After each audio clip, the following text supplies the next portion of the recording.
Hello, and welcome to Finding, Photographing, and Adding Aquatic Macroinvertebrates to iNaturalist. I'm Ann Lewis. I'm your host for the next 45 minutes or so. So let's get started with a little bit about me.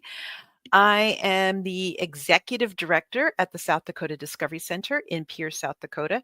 And I only mention that because we reference South Dakota several times throughout the presentation. I'm also the project lead for MacroBlitz, and I am a National Geographic explorer. So I would like to give Nat Geo a huge shout out for the startup funding for MacroBlitz. Without them, this project would not be possible. A little bit about MacroBlitz. Our mission is to inspire and empower people to find and photograph aquatic macroinvertebrates and upload their photos to iNaturalist for science and for learning. So that's a lot of words, and let's unpack some of them, starting with aquatic macroinvertebrates. An aquatic macroinvertebrate is an organism without a backbone. That is the invertebrate part. And it lives some or all of its life in water, specifically fresh water. That's the aquatic part.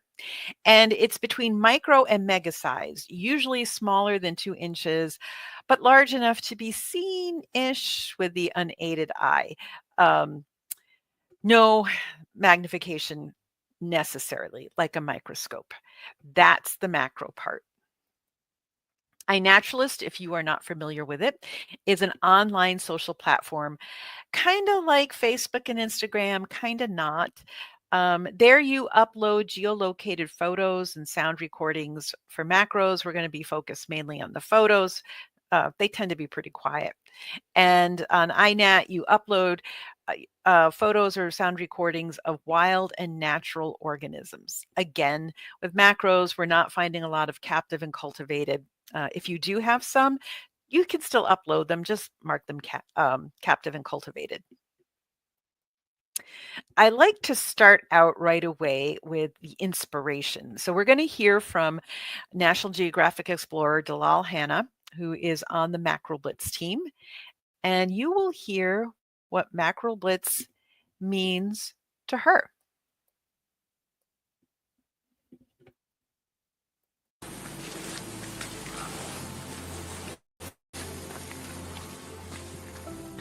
Freshwater macroinvertebrates are these incredible tiny creatures that play a big role in the functioning of ecosystems. They're the base of many food chains and really good indicators of the general health of freshwater systems. My name is Dalal Hanna. I'm a Canadian National Geographic explorer and freshwater conservation scientist. My research brings me into freshwater systems to collect all kinds of information, but some of my most favorite information to collect is macroinvertebrate information, because macroinvertebrates are really cool.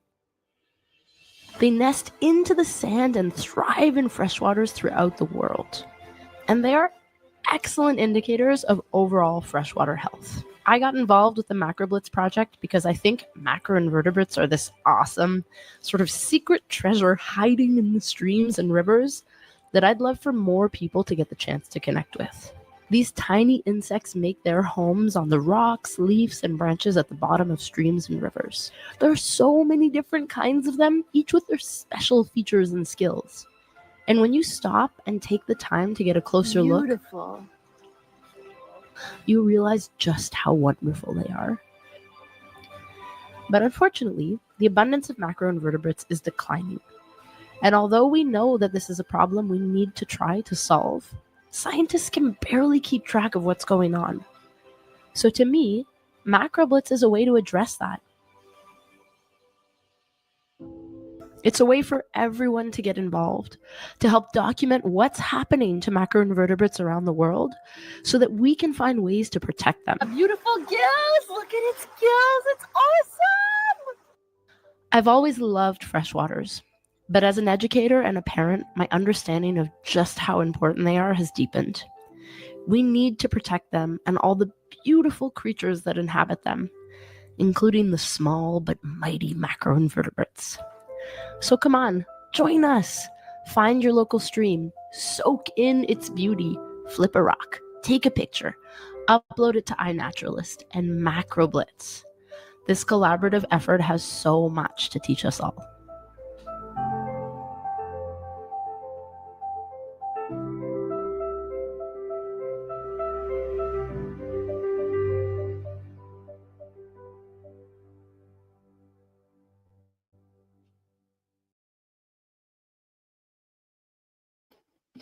I have seen this video dozens of times, and every time I see it, I want to run right out and go macroblitzing.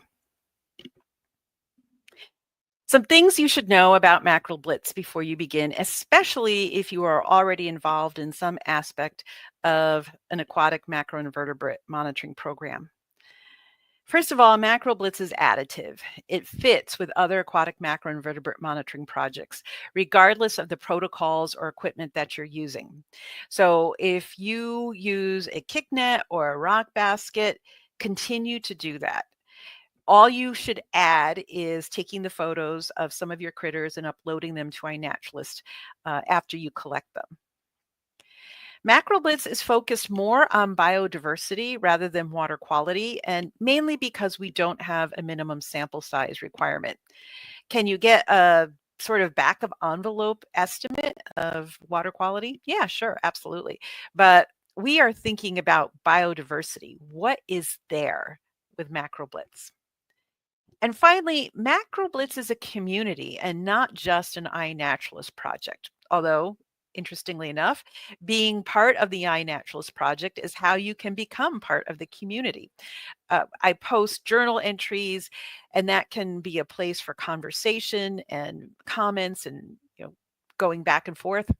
You can also join the MacroBlitz Google Classroom, and there you can post your comments, your experiences, your questions, and answer other people's questions.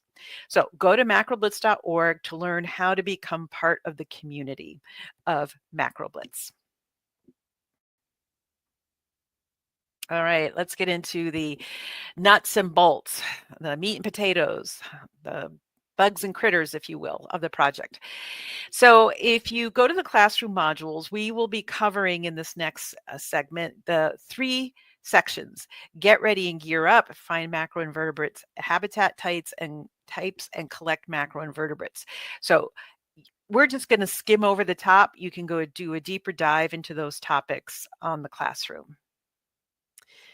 You're going to start out, of course, by picking your site. And when you pick your site, you want to make sure, first of all, that it is safe, meaning that when you go there, there's not going to be traffic whizzing around. You're also going to be thinking about the water, how safe it is for people to be around it. And if you intend to go in the water and it's flowing, make sure it's at your knees or below. And the faster the water is flowing, the lower it should be down on your leg. Streams have high flows. Be aware of when your stream could be in high flow situation. You want to make sure your site is accessible, meaning that folks can get there safely and legally. So be thinking about what's my access like? Think about your limited mobility participants if you're bringing a group of learners with you. And finally, you absolutely need to make sure your site is legal. And that means if it's private land, inform the landowner and get their permission. And on public land, you need to inform the land manager. You need to know if you're going to need a permit or a license to collect macroinvertebrates and take their picture. If you're in a national park, no question, you need a permit. If you are in the state of Pennsylvania, for example, you will need a fishing license. In my state of South Dakota, you are allowed to collect invertebrates for your own personal use, and that includes taking their pictures and uploading them to iNaturalist. But if, like, for example, and this actually happened to me, you find an interesting critter and a researcher reaches out, hey, can you collect this for me?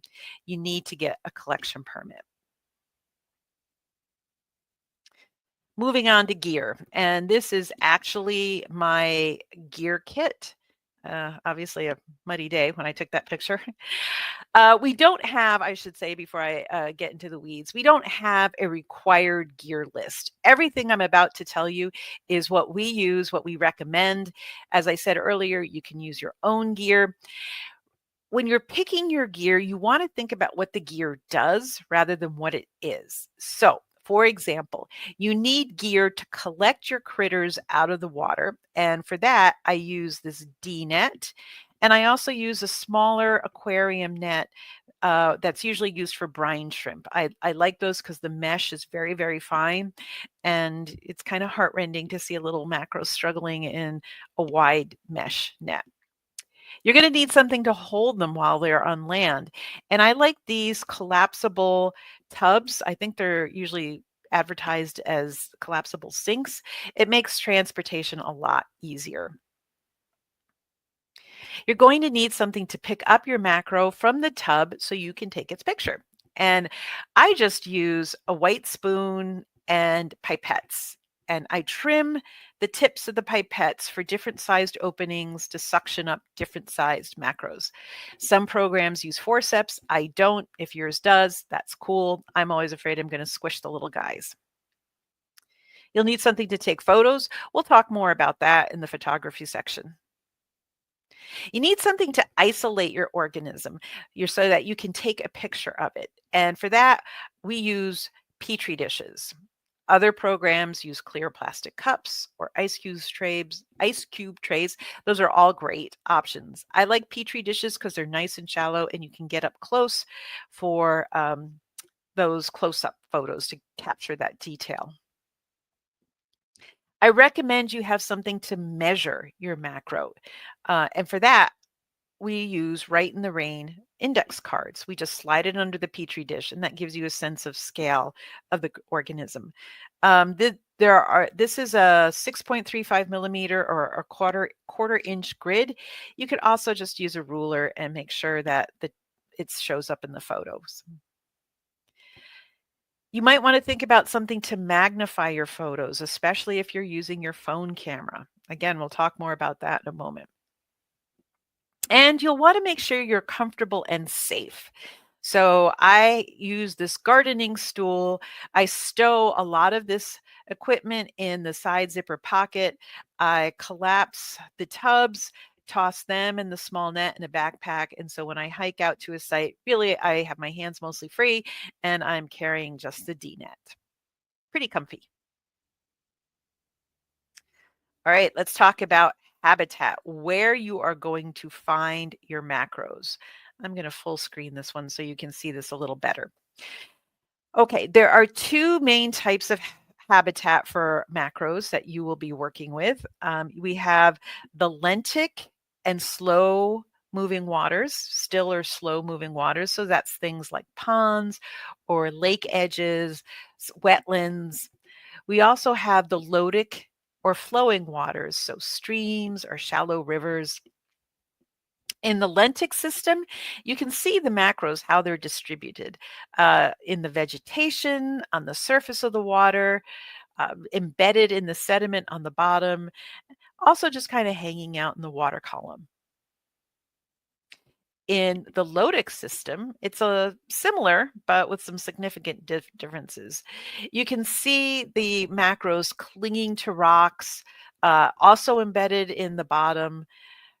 Let's see. I think that, yeah, there's one here clinging to the vegetation. The reason that macros in lotic systems are usually holding on to something is they can't hang out in the water column like their lentic cousins do because they would just get washed away. So when you're out there collecting, think about where you might find them.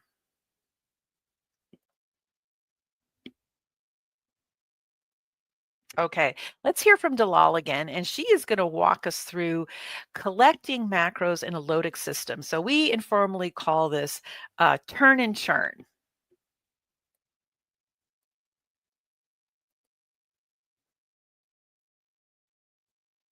This kind of branch in the water is like prime invert habitat. So I'm just gonna give it a good rub, allowing the current to have whatever comes downstream flow into it. And then I'm gonna get to see what's living on this branch, and I'm sure there's a lot. So I just give it a nice rub so that anything that comes off of it goes into my net. At the same time, I can also rub the rocks that are around. They're also prime habitat. I can pick up some rocks off the bedrock, give them a good rub the sediment at the bottom of the stream. keeping my net right here so that it catches anything that comes off these rocks. And then I swoop my net up, and I got to make sure to swoop it up right into the current so that nothing comes out. Oh my goodness! Woo!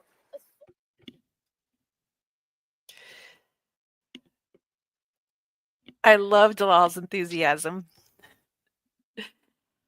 I'll walk you through collecting macros in a lentic system. I'll warn you, I'm not as animated as Dalal is, but trust me, there's a party going on the inside there. Collect macros with jab and sweep. Start by rinsing out your tub. Collect a little bit of water to hold your macros. With a big net, jab along the bottom, then sweep it up out of the water. Turn your net into the tub. You may have to turn your net inside out.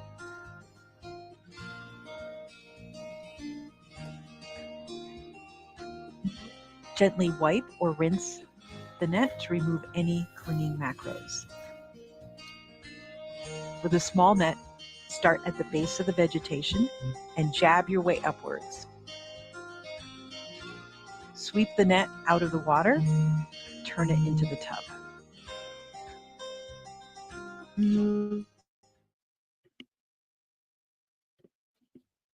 So, as you can see, it really is just a simplified explanation is you really just stick your net in the water, swish it around, put it in a tub. What do you see? That's what MacroBlitz is about. Let's move on to photography. And this is new for a lot of folks. And so we're going to spend a little bit more time on this. When you're photographing macroinvertebrates, you have to keep in mind the purpose. And that is to upload it to iNaturalist so others can take a look at it and offer their identifications. So we want a photo that is identifiable rather than beautiful. So when you look at this over here, you can see I uploaded this photo and I gave it an initial identification of a crawling water beetle. And along comes another iNatter and says, yes, it's a crawling water beetle. And then along comes Matthew Pintar and he gets it down to a genus level. And that is because they were able to do that because there's enough detail in the photo that they can identify it. Normally for MacroBlitz, we're just looking at trying to get organisms identified somewhere between order and family, depending on the organism. So it doesn't have to be super close up, but it does help to have pertinent details, such as the general impression of the size and shape. And if it's an insect, those identifying characteristics like gills and tails and antenna, make sure those are all in focus. Most of us, including me until very recently, like 2 weeks ago, will use our phones for taking photos, and they work just fine for MacroBlitz. To find out the best way to use your phone, I suggest going through this little exercise. So first, you're going to want to take your phone and turn it over at the back and look at all the lenses on your camera. So this is actually my phone, and I have 5 lenses on the back of my camera. Then you'll want to open your camera app and hold your phone up close to something small. And if you have macro mode, you'll want to enable macro mode on your phone. So in this picture, I have opened the camera app, I've turned on macro mode, and if you don't have that, don't worry about it. If you do have it, it's usually indicated by a little flower to show that you're in macro mode. Some phones will automatically switch to macro mode when it gets to a certain distance of something small. So phone's up close to something small, you're in macro mode, and then what you're going to do is take your finger and one lens at a time, cover up the lens till your screen looks like this. Now, I will say as you do that, especially later model phones, as soon as you cover up the dominant macro lens, the screen will switch to something else. the lens on the back, the phone automatically switches lenses. And that's okay. But you will have identified your macro lens. And knowing which is your macro lens on your phone is important because you'll want to attach your magnifying equipment to that lens if you decide to do that. There's a couple of different options for magnifying lenses. We have the clip-on lens that you just clip on, and you clip it on over the lens you've identified as your macro lens. There's the easy macro band, and there's a small magnifying lens in this rubber band, and you just slip it over your phone and put the lens over the rubber band lens over your phone lens. I find, as of last year anyway, I'm not so sure about the latest iPhone, but this rubber band works best with iPhones. If you are part of a large program or have resources at your disposal, you can use a rechargeable microscope and put an ocular attachment on it. And that's another way to get up close photos of your critters. Let's move on to good phone macrophotography practices. So they're pretty simple. Be aware of light and shadows, isolate the organism, get as close as focus allows, take multiple photographs, and use an object for scale. Some of these we've actually already talked about. So this is probably the most important trick, is to be aware of the light and shadows when you're out in the field. So this is my friend Jen, and she and I went out macroblitzing a while back. And when we were taking the photos, we actually set up this little, I call it a little field studio. And you'll notice it is in shade. She's got her macro in the shade, her camera's in the shade. And the reason we do this is that on a bright sunny day, like it was when we were out, your phone will adjust to the ambient light. And as you bring it in to take the photo, the phone will cast a shadow and the camera will have to adjust. And it usually does not do well adjusting to ambient light when it's that close to an organism. So especially if there's a clip on. So what we suggest is you intentionally somewhat underexpose the photos by putting it in light shade. We're not talking Stygian gloom here. And if you're in a stream with lots of riparian tree cover, you're probably fine. Or if it's a slightly cloudy day, again, this is less of a concern. But in South Dakota, we don't have a lot of trees and we have a lot of sun. So on those types of conditions, you'll want a slightly shadowed or shaded area.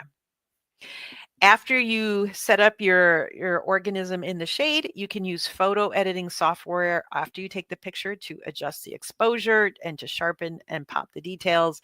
If you're good with your camera in your phone, you can do some of those things even in the app while you're taking the picture, especially with the exposure. Okay, we've talked about isolation. You want to get one organism at a time. So when you upload it, the person who's looking at it will know which one you're trying to identify. If you have a photo bomber, don't worry. I'll show you what to do about that.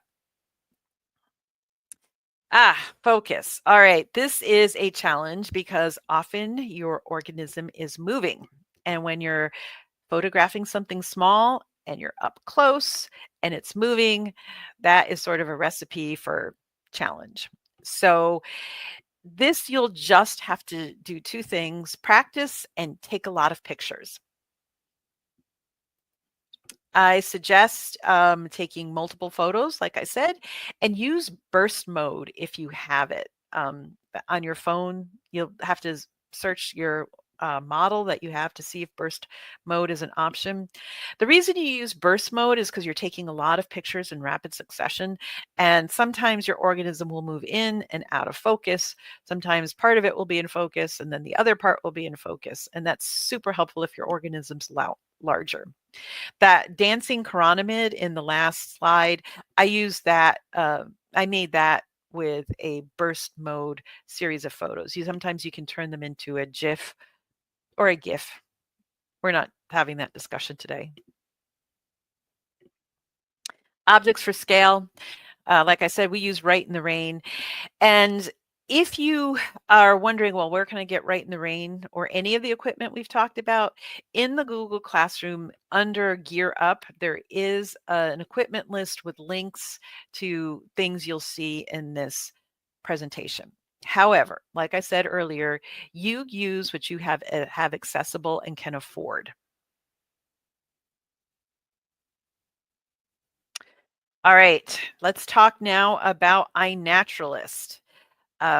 Even if you're a longtime iNatter, there's a lot to iNaturalist, so you might have some questions, and hopefully this section will answer them. If not, please put your questions in the Google Classroom, and I'll be sure to take a look at them. One of the first things you should understand is how iNaturalist projects work. So the MacroBlitz project on iNaturalist is what's called an umbrella project, and it's made up of individual collection projects. And collection projects are like saved searches. So any observation that meets project requirements is automatically added. This means you cannot add or remove observations to any MacroBlitz project. And this is a challenge when you're using the app, because you take the photos and you're uploaded your organism, and then there's a little prompt, add to a project. Well, you can't, because MacroBlitz is not that kind of iNat project. Let's go ahead actually and look at what all of this means in the actual iNaturalist ecosystem. So this is the landing page for the iNaturalist MacroBlitz project. And this is, like I said, it's an umbrella project. So these are all the collection projects, and all of these collection projects contribute to this umbrella project. When I click on this collection project, MacroBlitz nymphs, for example, what I'm actually doing is kind of running a query for iNat data saying, iNaturalist, go find me all the observations that meet these requirements. And so for the MacroBlitz nymph project, the requirements are taxa. So it needs to meet these specific taxa. It needs to be in these geographic locations. So this means currently we're not in Europe or Africa or Asia, simply because of the taxa are a little bit different there. Research grade needs ID. We aren't accepting casual grade. And when we walk you through uploading an organism, uploading an observation, I'll talk about what can make your observation casual so it's automatically excluded. And then this is another important thing to keep in mind of is the life stage. For the insects in particular, you have to annotate the life stage. And I'll show you how to do that in the web uploader. Okay, let me go back to the top. And when you log into iNaturalist, your landing page will look something like this. This is my dashboard. And I am going to add some observations. Under the logo here, there's also a little green button that says upload. They're both the same. I'm going to click the add observations. And I'm going to choose my files. And I have them already queued up. So I'm going to choose these 4 files. And they are actually of 2 different organisms. Okay. Now, most people are super excited. They want to go straight to the ID part. I suggest holding off, sort of leaving dessert for last, and work your way through some of the other important identification and metadata that needs to be added. First thing you're going to want to check is to make sure that the date and time are present for all uploaded organisms. You'll also want to check and make sure there is a location attached to all your organisms. Remember at the very beginning, we said we're uploading geolocated organisms or observations to iNaturalist. This is the geolocation part. If this is empty, you can just go ahead and click on it, and that will bring up this map. And it's usually pulled out if there's no ID or location attached to the observation. And it is simply like a lot of maps, online maps, is you can drop a pin. Let me go ahead and just pull out and drop a pin someplace else. Let's say I actually observed it here. And when I drop the pin, that populates the latitude, the longitude, and then there's this accuracy circle in meters. And you can make this bigger or smaller. And that just gives iNaturalist an idea of the general area that the organism is in. Geoprivacy, open, means anyone looking at your observation later on can go find out where it was taken within this accuracy circle. You can also obscure it, meaning the observation will be in the general vicinity, but the person knows that it was not taken there where the pin is. And iNaturalist has a slightly different looking pin for obscured observations. You can also have private observations where nobody gets to see the geolocation other than you and the people you give permission to via projects. You can make notes about all of this so that if you want to pin this spot, you can go back and automatically populate it by just selecting a pinned location. I'm going to cancel this because I actually like where this location is. Okay, now on the web uploader, you could also have the option, and I strongly encourage you to do this, to tag your observations. I'm going to tag it MacroBlitz. And I'll show you why in a little bit. You can also populate observation fields and freshwater macroinvertebrate, yes. And freshwater habitat description. Your options are lentic or lotic. I took this in a lentic system, so I'm going to add that.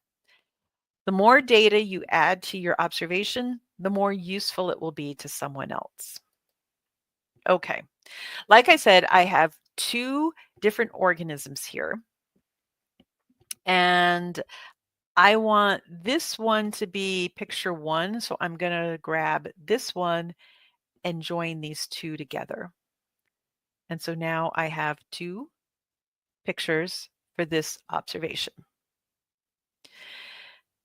Let's say I had a photo bomber in this one. What I can do is highlight it and duplicate it. And then this one would be its own observation. I don't have a photo bomber, so I'm going to delete that. And then I'm going to grab this one and pull it over here. Now, both of these have the grid in the back, so I'm going to highlight both of them and make a note of grid is 6.35 millimeters square. And that adds it to both observations at the same time. All right, one last check. I'm going to make sure I have my metadata, date, time, location. I've got my tags. Oh, what happened to my tags? I guess I didn't add it to both.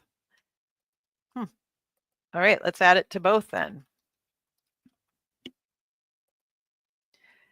Make sure both have the fields. Freshwater macroinvertebrate, yes. Freshwater habitat description, lentic. They both came out of the same place, yes. Okay. Yep. All right, so I have my tags, I have my fields. Good thing I stopped and double checked. That's important. And so now I'm going to submit both observations. Now I will say tags and fields, oops, oh, that's right. Goodness. I forgot to identify my organisms. Okay. I got so excited about the metadata. All right, let's start with this one. This one should be pretty familiar. iNaturalist is using its CV or its AI to think about what it is, and it suggests Leptohyphidae. Well, if it says we're not confident enough to make a recommendation, believe them. And actually, you should be identifying to your taxonomic comfort level, not iNaturalist's. So I am comfortable that this is a dragonfly. Dragonflies. Okay. So now this one's interesting. This one is hard to see. It's very tiny. And this is a copepod because it's got these little oar-shaped fins, for lack of a better word, tails. And so I'm going to call this, there you can see it a little bit better. I'm going to see what it says. Now, this is giving me a genus. Again, I'm not super comfortable. I don't know if that's a Eucyclops. So I'm just going to call it a copepod. Hopefully I spelled that right. Yep. Okay. Oops. Did this not? Goodness. 6 point. I'm not sure why my 6.35. Always check your work, people. Okay. Identifications. Date, location, date, time, location, metadata, tags and fields. Yep. Okay. Now we're ready to submit. Saving 2 observations. So the tags and the observation fields, you cannot add those as part through the app. That is strictly through the web uploader. Okay, here we go. We have our dragonfly. And what we're going to do, actually, I'm going to go ahead and open the iNaturalist project here, is I want to make sure that this organism is part of the MacroBlitz project. And when I go here, I'm going to check the nymph when it loads.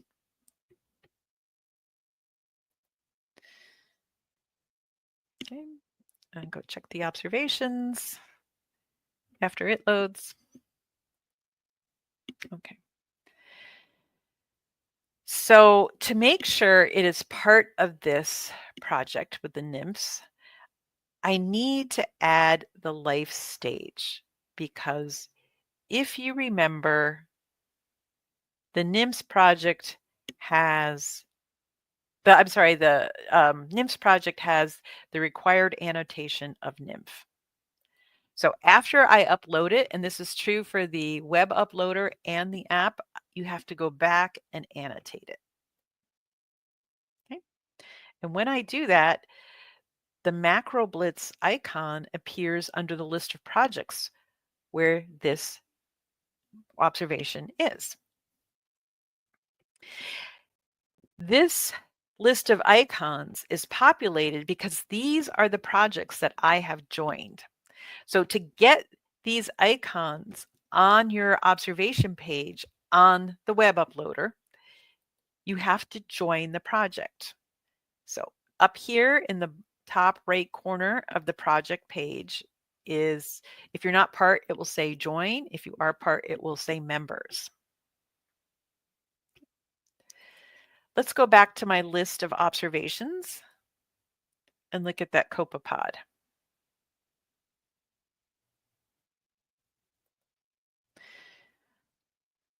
Now, the copepod is not part of any MacroBlitz project, simply because getting the ID specific enough for just freshwater copepods is kind of challenging. There are a lot of copepods in this world. A lot of them are marine. We're interested in freshwater copepods, but getting that down to genus or even family, that's challenging to do. So we're not going to worry about annotating the life stage of the copepod. I actually don't know that much about copepod, so I couldn't, even if I wanted to. But this particular observation is still part of the MacroBlitz data ecosystem because I tagged it. And you can tag it. You should tag all your observations, actually, but especially if you're thinking that this one isn't in any MacroBlitz project. I go through and I look at all of these, and most of these are my tags. We're still getting the tag out there, the idea of the tag out there. And if it is an organism that could belong in the MacroBlitz project, I try to move it along the taxonomic level so it meets project requirements. And if it isn't part, if it can't be part of a MacroBlitz project, well, that's okay. It can hang out here with my copepod, and knowing that this, yes, was collected as part of MacroBlitz activity, and it is a freshwater macroinvertebrate. That's the purpose of the observation fields and the tags. All right, let's go back and review what you should do when you're uploading observations to iNaturalist. First of all, take your photos outside the iNat app if you are using the app. I don't for macros, but if you are going to, that's cool. Taking photos outside the app will allow you to choose the best one, to do some light editing, some cropping, whatever needs to be done. When you upload, ensure the metadata is complete. Check 2-3 times. You could see, I've done this how many times and I was still missing things. You'll want to tag the observations, MacroBlitz, and use the observation fields when you're using the web uploader. You can go back if you're using the app and add these tags and observation fields after the fact. It doesn't have to be done when you're uploading. So you can upload with the app and then spend a pleasant rainy evening sometime going through and tagging and adding observation fields. You have to annotate your observations if they are insects with adult nymphs and larvae. Your mussels and your gastropods and all of those critters, less important. If you join the MacroBlitz project, and we talked about how to do that. Let me just go back over here and show you. Here, if you join the project and your observation meets project requirements, you should see the icon on the page. So that is the fast and furious overview of finding, photographing, and adding aquatic macroinvertebrates to iNaturalist. I hope you will get out there and you will MacroBlitz. I hope you join us in the community and you ask questions and answer questions. Please feel free to reach out at any time. Happy MacroBlitzing.